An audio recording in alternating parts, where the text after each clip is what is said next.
जय हिंद दोस्तों, रक्षित करना के चैनल में आपका स्वागत है। दोस्तों कैसे हैं आप? उम्मीद करता हूं कि आप अच्छे होंगे। दोस्तों आखिरकार खुशखबरी आई गई।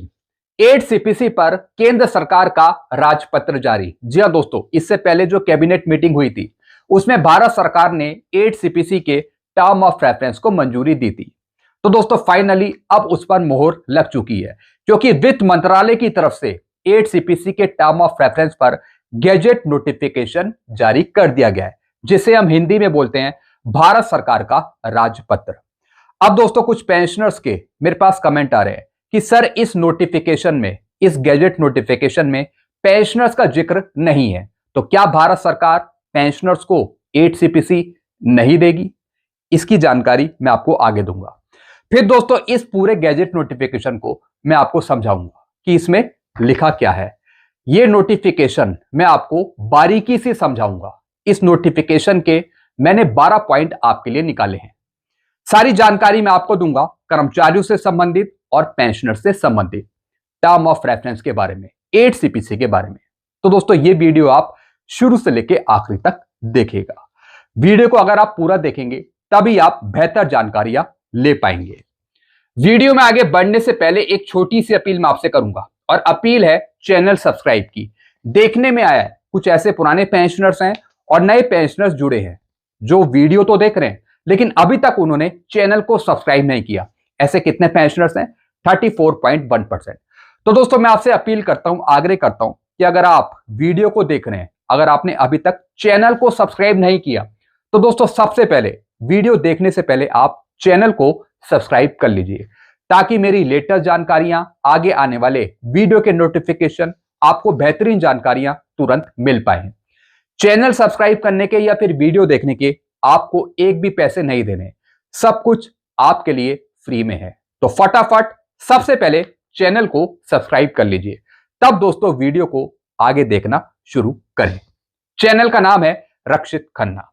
चलते हैं दोस्तों गैजेट नोटिफिकेशन को समझते हैं। जी हां दोस्तों, वित्त मंत्रालय की तरफ से 3 नवंबर को जो नोटिफिकेशन जारी करा गया, इस नोटिफिकेशन में बहुत सी अहम बातें लिखी गई हैं 8 सीपीसी के टर्म ऑफ रेफरेंस से संबंधित। क्या क्या काम करेगा पे कमीशन, यह मैं आपको समझाऊंगा। सारी जानकारी मैं आपको देने वाला हूं।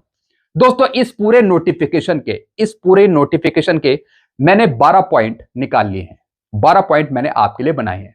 चलते हैं दोस्तों एक एक करके बारीकी से टर्म ऑफ रेफरेंस को या फिर गैजेट नोटिफिकेशन को समझते हैं कि लिखा क्या है इसमें। सबसे पहला point, 8 CPC gadget notification Bharat सरकार का राजपत्र 3 नवंबर 2025 को जारी। यही नोटिफिकेशन मैं आपको समझा रहा हूं। भारत सरकार ने 8वें वेतन आयोग के गठन करने का फैसला लिया है। जी हां दोस्तों, अब दोस्तों फाइनल मोहर लग चुकी है कि भारत सरकार 8 सीपीसी आपको देगी। फाइनल मोहर लग चुकी है। गैजेट नोटिफिकेशन निकालने का मतलब है फाइनल मोहर लगना 8 सीपीसी के टर्म ऑफ रेफरेंस पे, यानी पे कमीशन को एक गाइडलाइन दे दी है जिसके तहत पे कमीशन काम करेगा। वेतन आयोग के अध्यक्ष और मेंबर्स के नाम इस प्रकार है। जी हां दोस्तों भारत सरकार ने मंजूर करा है 8 सीपीसी। अब दोस्तों उसमें अध्यक्ष और मेंबर्स की नियुक्ति करी गई है। एक बार फिर से मैं आपको बता देता हूं कौन कौन है। चेयरपर्सन है श्रीमती जस्टिस रंजना प्रकाश देसाई जी। मेंबर्स हैं पार्ट टाइम प्रोफेसर पुलक घोष जी। मेंबर सेक्रेटरी हैं श्री पंकज जैन जी। जी हां दोस्तों, यानी दोस्तों इन्हीं की अध्यक्षता में 8 सीपीसी पर काम होगा। अब दोस्तों दूसरा पॉइंट, वेतन आयोग 8 सीपीसी पर काम इन विचारों के तहत करेगा जो नीचे दिए गए हैं। जी हां दोस्तों, अब दोस्तों वेतन आयोग किन विचारों पर काम करेगा, कुछ पॉइंट मैं आपको समझाता हूं। सबसे पहला पॉइंट है कर्मचारियों के ग्रुप और अलग अलग विभागों, एजेंसियों और सेवाओं से संबंधित आवश्यकताओं को ध्यान में रखते हुए वेतन, भत्ते और अन्य सुविधाएं, लाभों की जांच करेगा या फिर परिवर्तन करेगा या फिर चेंजेस करेगा। जी हां दोस्तों, यानी दोस्तों अलग अलग डिपार्टमेंट के जो कर्मचारी है, group wise, designation wise, post wise, और जो एजेंसियां हैं, अलग अलग एजेंसियां, तो दोस्तों वहां पर जो काम कर रहे हैं कर्मचारी, उनकी आवश्यकताओं को ध्यान में रखते हुए उनकी वेतन, सैलरी, भत्तों को संशोधित करेगा, यानी सिफारिशें देगा उस पर वेतन आयोग। फिर दोस्तों आगे क्या लिखा है, कौन से कर्मचारियों पर 8 सीपीसी का असर पड़ेगा, समझिए। जी हां दोस्तों जो ये गैजेट नोटिफिकेशन निकाला है इसमें कर्मचारियों का जिक्र है, पेंशनर्स का जिक्र नहीं है। और दोस्तों सेम यही नोटिफिकेशन पहले भी निकाला गया था 7 सीपीसी का। जी हां दोस्तों, भारत सरकार ने कोई चेंजेस नहीं करे 8 सीपीसी के टर्म ऑफ रेफरेंस के गैजेट नोटिफिकेशन में। जी हां दोस्तों, मेरे पास 7 सीपीसी का भी गैजेट नोटिफिकेशन है टर्म ऑफ रेफरेंस का। काफी चीजें मिलती जुलती हैं। जो पहले भारत सरकार ने 7 सीपीसी का गैजेट नोटिफिकेशन निकाला था टर्म ऑफ रेफरेंस में, उसमें भी पेंशनर्स का जिक्र नहीं था, कर्मचारियों का जिक्र था, लेकिन फिर भी सभी पेंशनर्स को 7 सीपीसी का लाभ मिला। तो दोस्तों आपको चिंता करने की जरूरत नहीं है। भले ही इस नोटिफिकेशन में पेंशनर्स का जिक्र नहीं है, लेकिन फिर भी आपको 8 सीपीसी का लाभ मिलेगा, जरूर मिलेगा। तो आपको टेंशन लेने की जरूरत नहीं है, चिंतित होने की जरूरत नहीं है। अब दोस्तों इस नोटिफिकेशन में कर्मचारियों की बात करिए। अगर कर्मचारियों की सैलरी बढ़ेगी, भत्ते बढ़ेंगे, तो दोस्तों साथ ही साथ पेंशनर्स की पेंशन भी बढ़ेगी। यह बात आप नोट करके रख लीजिए, नोट कर लीजिए मेरी बात को। एक बार फिर बता रहा हूं, कर्मचारियों की सैलरी बढ़ेगी, उनके भत्ते बढ़ेंगे, साथ ही साथ पेंशनर्स की पेंशन भी बढ़ेगी। अब दोस्तों कौन कौन से कर्मचारी हैं जिन पर 8 सीपीसी का असर पड़ेगा, जरा बारीकी से समझ लीजिए। सबसे पहला पॉइंट है सेंट्रल गवर्नमेंट एम्प्लॉइज, इंडस्ट्रियल और नॉन इंडस्ट्रियल। जी हां दोस्तों, यानी केंद्र सरकार के जो एम्प्लॉई हैं, चाहे वो इंडस्ट्रियल के हो गए या फिर नॉन इंडस्ट्रियल के हो गए, उस पर इफेक्ट पड़ेगा 8 सीपीसी का, उनके कर्मचारियों पर। फिर दोस्तों दूसरा पॉइंट है personal belonging to all India service. जी हां दोस्तों, ऑल इंडिया सर्विस के जो कर्मचारी हैं, पर्सनल है, उस पर इफेक्ट पड़ेगा 8 सीपीसी का। फिर personal belonging to the defence forces. जी हां दोस्तों, आर्म फोर्स के जो जवान हो गए या फिर कर्मचारी हो गए, पर्सनल हो गए, उन पर इफेक्ट पड़ेगा 8 सीपीसी का, यानी उनकी सैलरी बढ़ेगी। फिर क्या लिखा है, personal of the union territory. जी हां दोस्तों, जो यूनियन टेरिटरी के एम्प्लॉई हैं, पर्सनल है, उन पर इफेक्ट पड़ेगा 8 सीपीसी का, यानी उनकी भी सैलरी या फिर भत्ते बढ़ेंगे। फिर ऑफिसर्स हो गए, एम्प्लॉय हो गए, कहां के, इंडियन ऑडिट के, जैसे कि दोस्तों ऑडिटर्स हो गए, या फिर अकाउंट डिपार्टमेंट के सीनियर अधिकारी हो गए, उन पर इफेक्ट पड़ेगा 8 सीपीसी का। फिर member of the regulatory bodies setup under the act of parliament. जी हां दोस्तों जो मेंबर्स हो गए रेगुलेटरी बॉडीज के, एक्सक्लूडिंग द आरबीआई। जी हां दोस्तों, यानी आरबीआई को छोड़ के, उन अधिकारियों पे, कर्मचारियों पे 8 सीपीसी का असर पड़ेगा। फिर officers and employ of the supreme court. जी हां दोस्तों, सुप्रीम कोर्ट के जो एम्प्लॉय हो गए, ऑफिसर्स हो गए, उन पर इंपैक्ट पड़ेगा 8 सीपीसी का। दोस्तों ये मैं बात कर रहा हूं कि 8 सीपीसी का फायदा इनको मिलेगा। फिर officers and employ of the high court whose expenditure is borne by the union territory. जी हां दोस्तों जिनका एक्सपेंडिचर यूनियन टेरिटरी से बनता है, तो उनके अधिकारियों को, एम्प्लॉय को, हाई कोर्ट के, उनको फायदा मिलेगा 8 सीपीसी का। फिर जुडिशियल ऑफिसर्स हो गए यूनियन टेरिटरी के, उनको फायदा मिलेगा, जो कोर्ट के हो गए। तो दोस्तों इन एम्प्लॉय को, इन विभाग के एम्प्लॉय को फायदा मिलेगा 8 सीपीसी का, इंपैक्ट डालेगा 8 सीपीसी इन पर। अब दोस्तों एक और चीज मैं आपको समझाऊंगा, इसमें डिफेंस के जो कर्मचारी हैं, डिफेंस के जो पर्सनल हो गए, जवान हो गए, उनकी सैलरी भी बढ़ेगी, उनके भत्ते भी सब रिवाइज होंगे। पे कमीशन यही काम करेगा, मेन है उसका काम सैलरी स्ट्रक्चर बनाना, सैलरी स्ट्रक्चर बनाना। जो भत्ते हैं पहले से उसकी जांच करना, अगर उसे लगता है कि भत्तों को रिवाइज करना चाहिए या फिर भत्तों को कम करना चाहिए, वो पे कमीशन कर सकता है। जी हां दोस्तों, सबसे इंपॉर्टेंट है एक पे स्ट्रक्चर बनाना, सैलरी स्ट्रक्चर बनाना, जिसमें पे एंड अलाउंसेस भी शामिल हैं, सारी चीज शामिल होंगी।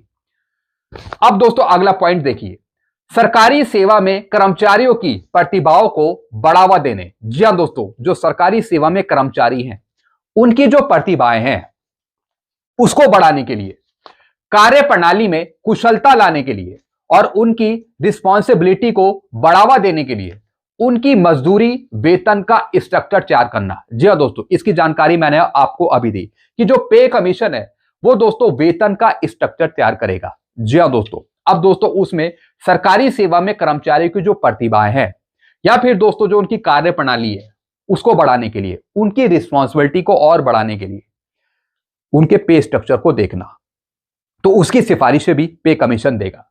फिर दोस्तों कर्मचारी के परफॉर्मेंस और प्रोडक्टिविटी में सुधार करने के लिए बोनस की वर्तमान योजनाओं की जांच करना। जी हाँ दोस्तों जो बोनस कर्मचारियों को दिया जाता है, जो बोनस कर्मचारियों को दिया जाता है, तो दोस्तों उसकी भी सिफारिशें देना पे कमीशन के द्वारा, वो भी प्रोडक्टिविटी के आधार पे या फिर कर्मचारियों के परफॉर्मेंस के आधार पे। तो बोनस की भी सिफारिश यहां पे पे कमीशन देगा, पे कमीशन काम करेगा उस पर।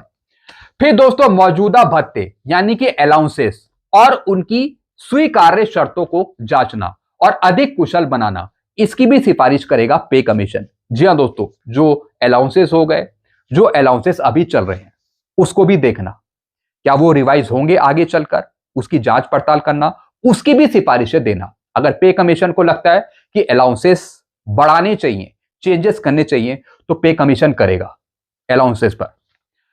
फिर चलते हैं दोस्तों अगला पॉइंट है एनपीएस यूपीएस के अंतर्गत आने वाले कर्मचारियों की रिटायरमेंट ग्रेजुटी या फिर डेथ कम ग्रेजुटी की जांच करना और उस पर सिफारिशें देना। जी हाँ दोस्तों, फिर दोस्तों पे कमीशन ध्यान रखेगा ग्रेजुटी पर, जो ग्रेजुटी दी जाती है, डेथ ग्रेजुटी दी जाती है, जो उसके रूल्स हैं, तो उसकी सिफारिश भी पे कमीशन तैयार करेगा। अब दोस्तों उसमें एनपीएस के कुछ कर्मचारी हो गए या फिर यूपीएस के कर्मचारी हो गए, तो उनकी ग्रेजुटी या फिर डेथ ग्रेजुटी की सिफारिशें देना, उनके रूल को समझना या फिर बढ़ाना। फिर दोस्तों अगला पॉइंट है जिन कर्मचारियों का संबंध एनपीएस या फिर यूपीएस से नहीं है, उन कर्मचारियों की भी रिटायरमेंट ग्रेजुटी या फिर डेथ कम ग्रेजुटी की जांच करना और उस पर सिफारिशें देना। अब दोस्तों इसका मतलब क्या है?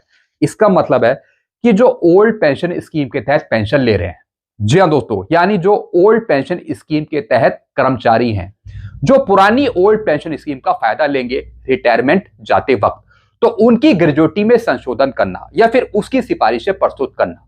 तो दोस्तों यहां पर दो चीजें बताई हैं, एक तो एनपीएस और यूपीएस के जो कर्मचारी है उनकी ग्रेजुटी की, डेथ कम ग्रेजुटी की सिफारिशें प्रस्तुत करना, यानी उस पर काम करना, और दूसरा जो ओल्ड पेंशन स्कीम के तहत आगे चलकर पेंशन लेंगे, जो रिटायर होंगे, तो उनकी ग्रेजुटी की भी चीजों को देखना।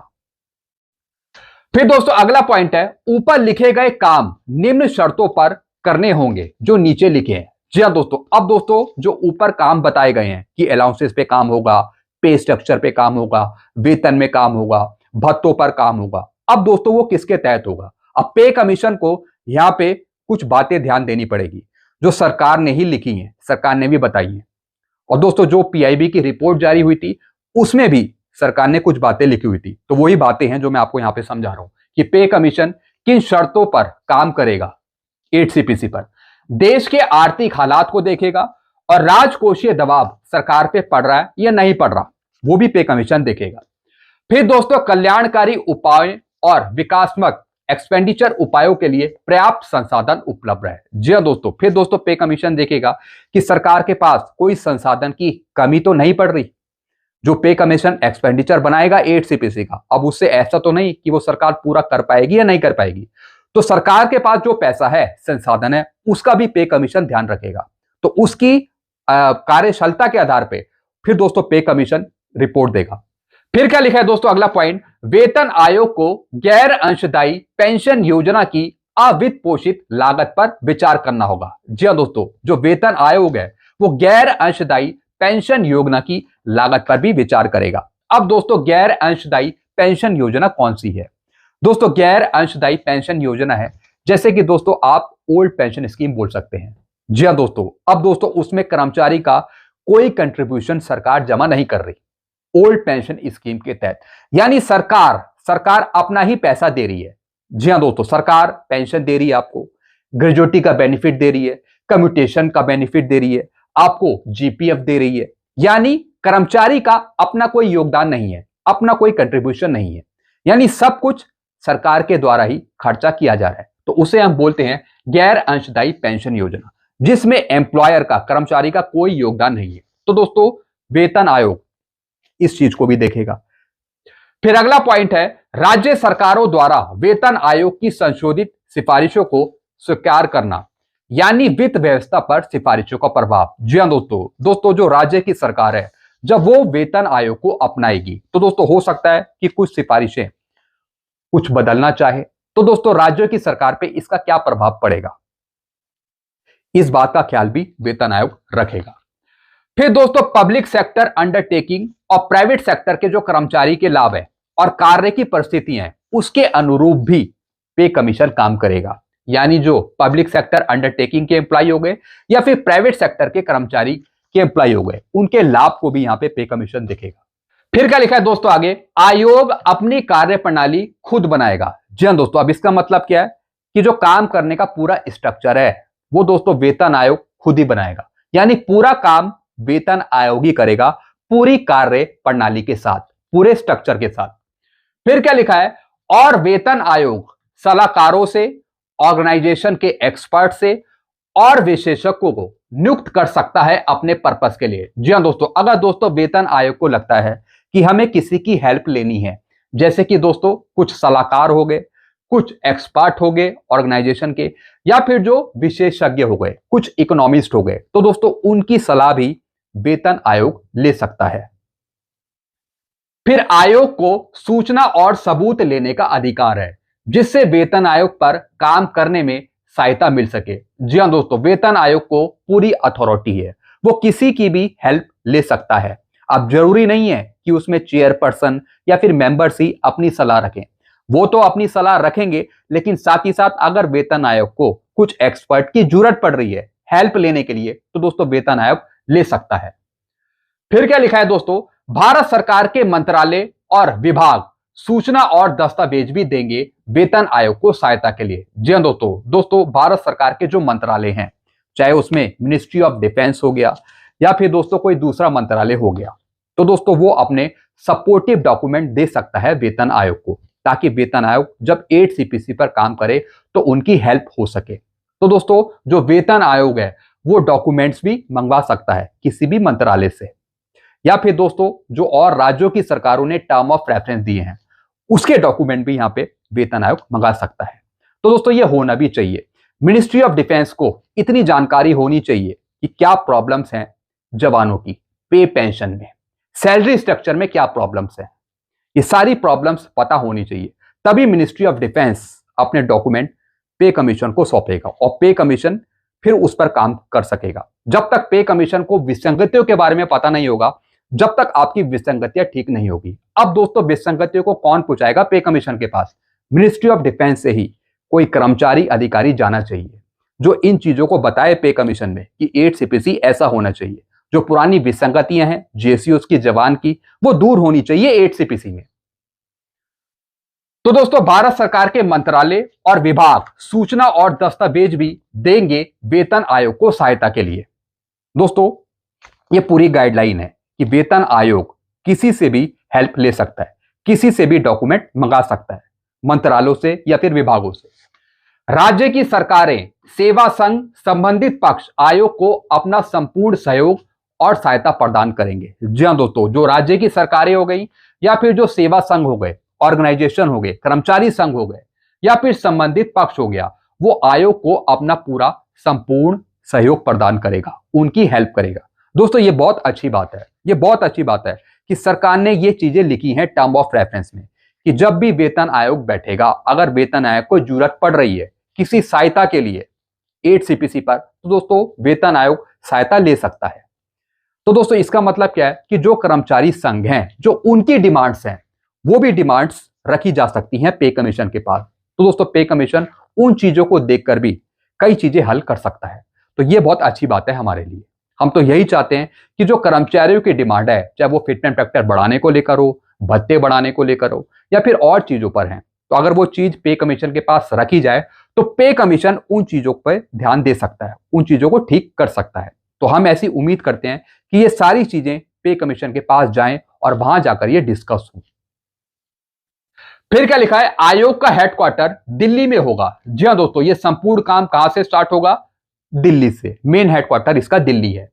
फिर क्या लिखा है दोस्तों, आयोग गठन की तारीख से 18 महीने की समय अवधि के अंदर अपनी सिफारिशें देगा। जी हां दोस्तों, 18 महीने का समय है जो सरकार ने वेतन आयोग को दिया है, यानी 18 महीने मतलब अप्रैल 2027 तक। अप्रैल 2027 तक पे कमीशन को रिपोर्ट सौंपनी होगी सरकार को, 8 सीपीसी की। फिर क्या लिखा है, आयोग सिफारिशों को अंतिम रूप दिए जाने के बाद किसी भी मामले पर आवश्यकता पड़ने पर अंतरिम रिपोर्ट भेजने पर विचार कर सकता है। जी हां दोस्तों, यानी दोस्तों पहले भी वेतन आयोग पहले भी कुछ चीजें तैयार करके भारत सरकार को सौंप सकता है, जिसे हम बोलते हैं अंतरिम रिपोर्ट। कुछ चीजें बिना कंप्लीट हुए पहले से वेतन आयोग दे सकता है सरकार को 8 सीपीसी पर। फिर क्या लिखा है दोस्तों आगे, 8 सीपीसी गैजेट नोटिफिकेशन की कॉपी सभी मंत्रालय, विभागों, राज्य सरकार, प्रशासन और अन्य सभी संबंधितों को प्रेषित किया है। जी हां दोस्तों इस गैजेट नोटिफिकेशन की कॉपी हर एक को भेजी जा चुकी है, जो बड़े बड़े मंत्रालय हैं, मतलब हर एक के साथ अब ये गैजेट नोटिफिकेशन शेयर हो गया है। तो दोस्तों ये गैजेट नोटिफिकेशन मैंने आपको समझाया बारीकी से। मैंने आपको बताया क्या क्या चीजें इसमें लिखी हुई थी। इसमें पेंशनर्स का उल्लेख नहीं है, पेंशनर्स का जिक्र नहीं है, इसमें सिर्फ कर्मचारियों का उल्लेख है, उनके वेतन का, भत्तों का। लेकिन दोस्तों आपको टेंशन लेने की जरूरत नहीं है। कर्मचारियों की सैलरी बढ़ेगी, उनके भत्ते बढ़ेंगे, तो दोस्तों आपकी पेंशन भी बढ़ेगी। 100% आपकी पेंशन बढ़ेगी, आपको 8 सीपीसी का फायदा 100% मिलेगा। अब दोस्तों इस रिपोर्ट में फिटमेंट फैक्टर का जिक्र नहीं है। कितनी पे पेंशन आपकी बढ़ेगी सरकार के जरिए, उसका भी जिक्र नहीं है, क्योंकि दोस्तों अभी सिर्फ ये एक गाइडलाइन है। अभी सिर्फ एक गाइडलाइन है कि किसके तहत पे कमीशन काम करेगा और किस पर काम करेगा, वो इसमें इन्होंने बता दिया कि कर्मचारियों की सैलरी, पे, भत्ते, अलाउंसेस, उन पर काम करेगा। साथ ही साथ किस दिशा निर्देश में काम करेगा, भारत की आर्थिक स्थिति को देखते हुए। तो दोस्तों बस यही चीजें हैं।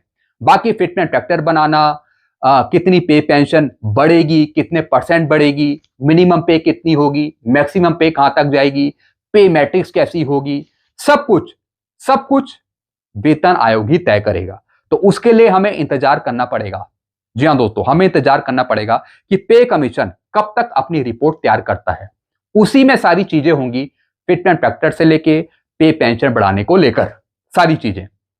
तो दोस्तों तब तक हम वेट करेंगे, और जब तक आप भी वेट करिए। बीच बीच में कोई नई खबर आती रहेंगी तो मैं आपको जरूर दूंगा।